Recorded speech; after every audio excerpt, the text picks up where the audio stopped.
The Jasmine was created by bartender Paul Harrington at the Townhouse Bar in Emeryville, California. It was created one night when a regular asked Harrington to make him something he'd never had before. Taking inspiration from the Pegu Club cocktail, Harrington took the template and split the curacao in the recipe with Campari and Cointreau and subbed in lemon for lime juice.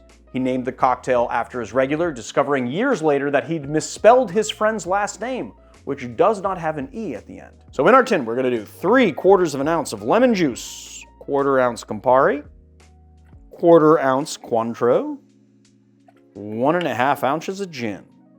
We're gonna do this in a Nick and Nora, as it is a little bit smaller volume.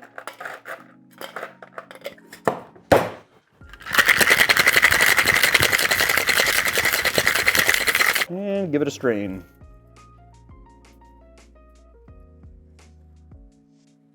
All right, give it a little lemon twist.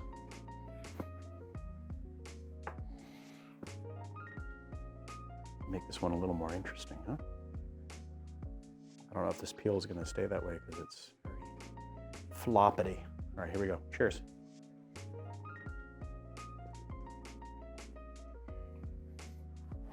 I'm like, it's pretty good. A lot of people say this cocktail tastes like grapefruit juice. It is obviously very gin forward. You get those botanicals. The lemon juice, Cointreau, and Campari turn out to be very tart and a little bit bitter. 1/4 ounce of Cointreau is really not giving you enough sugar inside the cocktail. This is a Daisy category drink, but what's funny is that honestly, I don't know if it really needs the sugar. I kind of like that it's really bright and tart and a little bit bitter on the finish. And I'm really not missing, the simple syrup. It's gonna be a little bit different in its texture because the simple syrup kind of gives it like a silkiness that this is missing. This is gonna be a lot more sharp, but I really like it. So there it is, the Jasmine.